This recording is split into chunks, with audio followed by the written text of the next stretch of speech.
Rufy, could you stop chomping on your food so that I can film this video so we can get on with our night?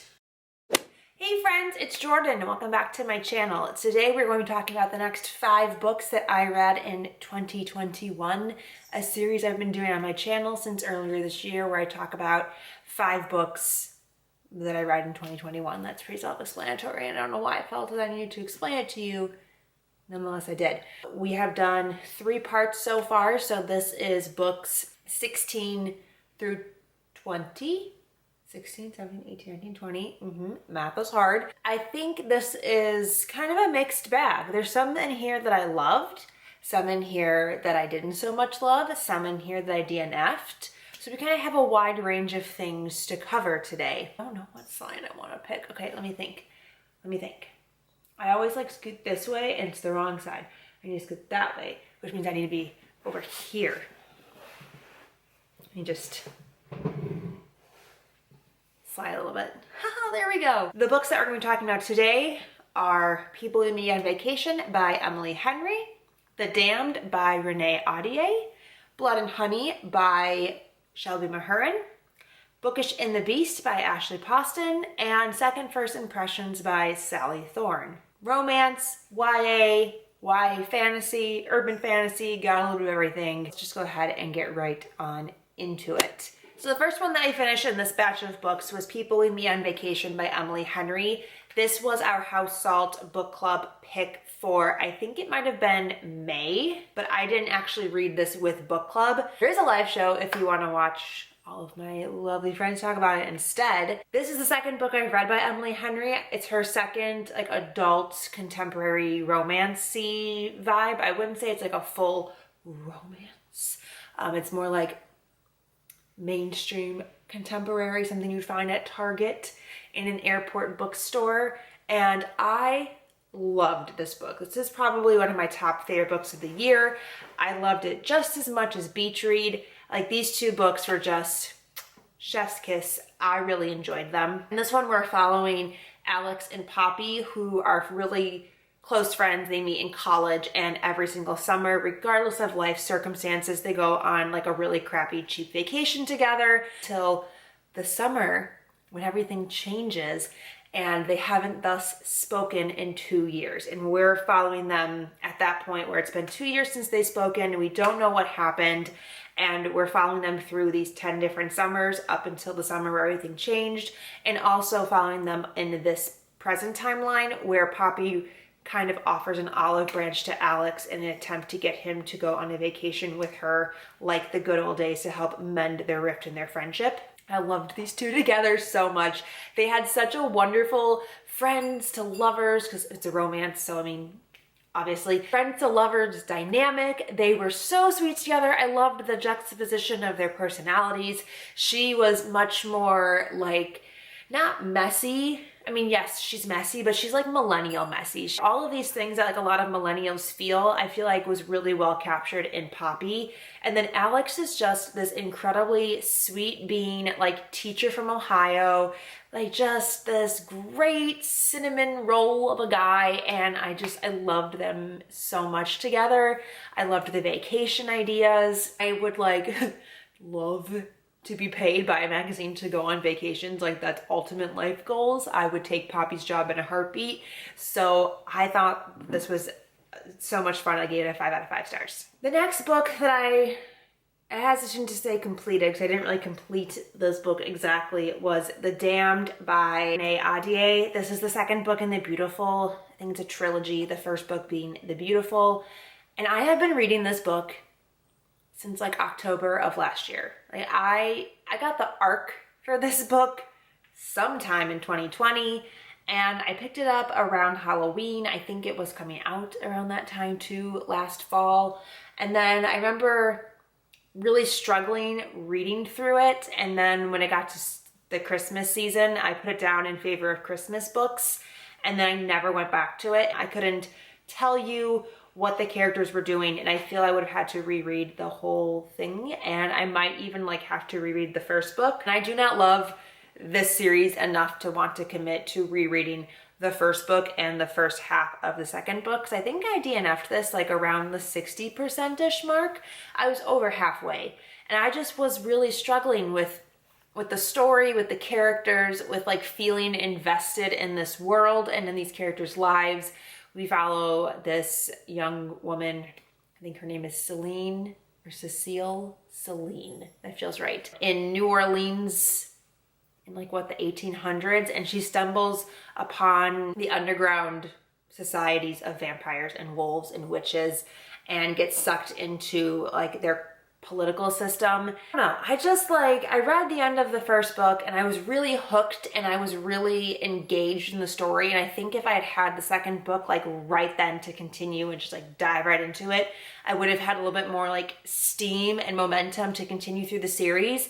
But this was not a good series for me to like read in chunks as it was being published. I needed to like read it all in one good binge, and I didn't do that, and I don't really care to ever try that again. So I think I'm done with this series, which is unfortunate because I was really looking forward to it, but I just don't think that we really jived that well. So I DNF'd this, and I don't rate books that I DNF'd, so that one does not have a rating. The third book that I finished in this bunch of books here is Blood and Honey by Shelby Mahurin, which is it's the third book I read, but it's the second book in the Serpent and Dove trilogy. I'm struggling with these sequels, y'all. Like, I was struggling with The Damned, so I put that down. I struggled through Blood and Honey. I listened to this on audiobook, and I enjoyed the audiobook. Okay, I consumed this book in every format, audiobook, physical book, and ebook, and I struggled with all of them. I don't know if it was because I was jumping constantly like back and forth between them that I was struggling and I need to just like commit to one way of reading it. I don't know, but it has a lot of the things about a second book in a fantasy trilogy that like you don't want.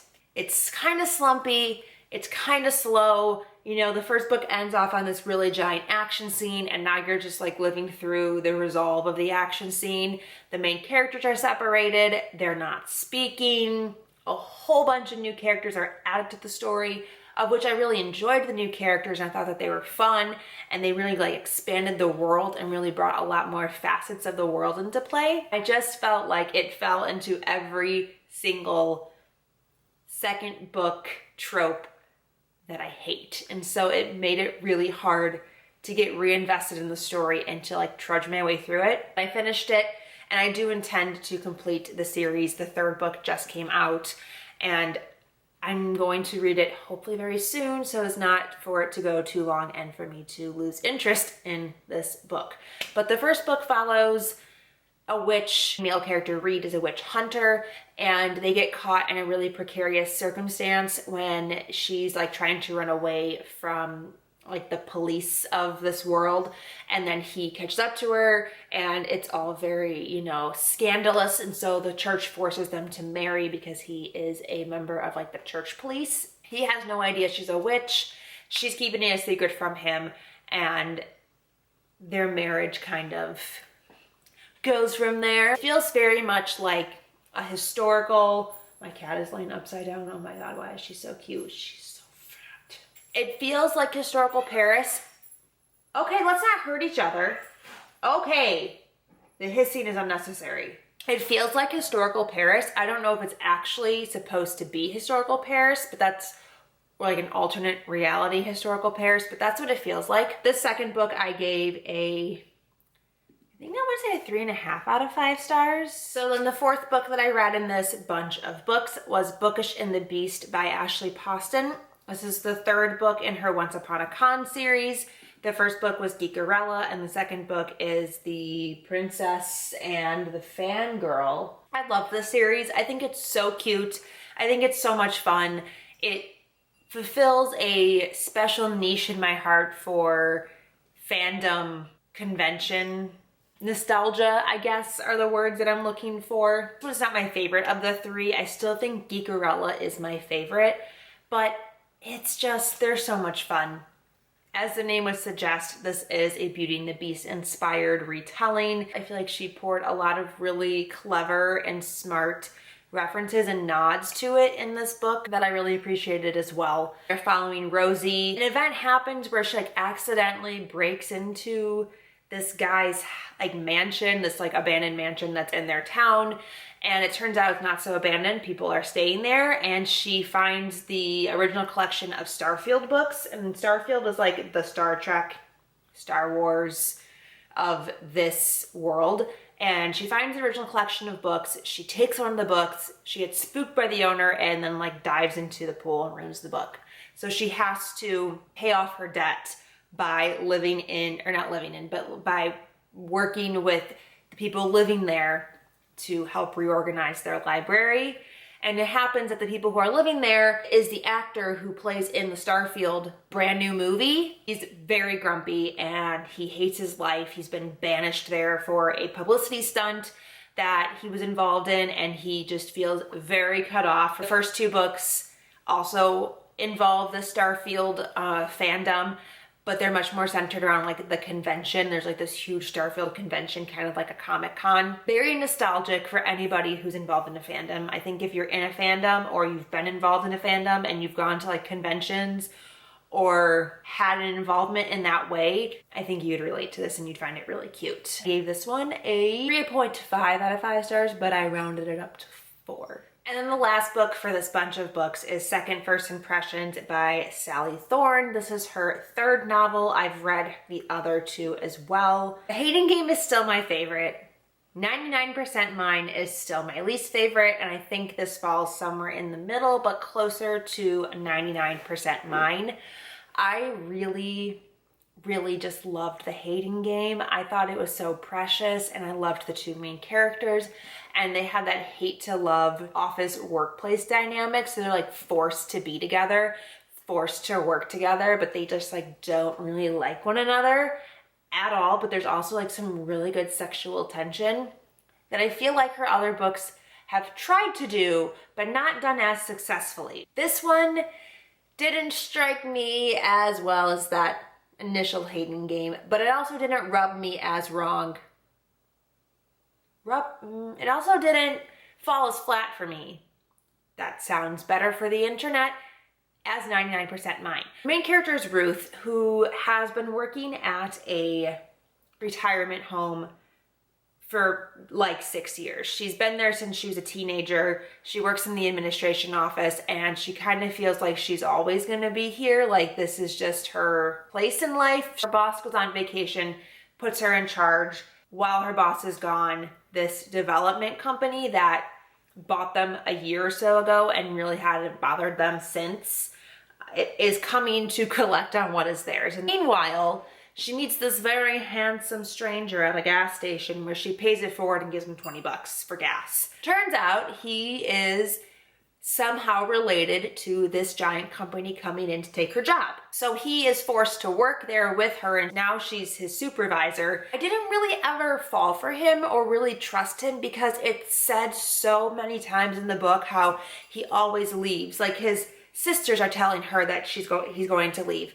Her actual friends are telling her he's going to leave. He's telling her he's going to leave. His dad is telling her that he's going to leave. So all these people are like telling her he's gonna leave. Kind of sounds like a really shitty dude. Meanwhile, he's kind of also a cinnamon roll, so he's like a really sweet guy, but I'm like, is he being manipulative? Like, I don't trust you. So that was kind of the big hang up of the book for me, was that it was beaten over your head that this guy is gonna leave her to pursue his own selfish means. And it's not shocking when like you can figure out what happens with that, but like it also was cute ending for a book, but I don't buy it like long term, and it really made it hard to feel invested in their storyline. But it was so sweet and enduring because he's really sweet and enduring, and he is so charming and charismatic. But you know, like there's just a lot to unpack there about this character, and I was having a hard time. Ruthie was so naive and so inexperienced with dating that like it seemed like he was taking advantage of her, and she seemed okay with it. I don't know how to feel about it. I'm kind of at this fork in the road where I don't know if I'm going to continue to pick up Sally Thorne's books or not, because I really loved one, and then the other 2 I felt lukewarm about, and I just don't really know if that's enough for me to like want to continue to check her stuff out or if there's better romance authors out there for me. I mean, I feel like I know the answer to that question without you having to tell me. I just want one to be as good as The Hating Game. And so I just keep trying them and I'm continually let down. So I don't really know what I'm gonna do moving forward. I give it 3 out of 5 stars. Very like, I will probably forget about this in the future. So those are the next 5 books that I read in 2021. I would love to know what you guys thought of them in the comments down below. I feel like this batch were like 5 much more recently published things, 5 things that I ticked off my anticipated reads list. I'm very proud of myself for that. I want to know if anybody has read them and what you thought of them in the comments down below. I think I said that already, but I'll repeat myself. And if you want to follow me anywhere else online, my Twitter and Instagram handles are on the screen now. Please come hang out with me, be my friend, chat with me in the comments, elsewhere online. We'll have fun. It'll be a good time. Thank you guys so much for watching. Until next time, I will talk to you very soon. Bye!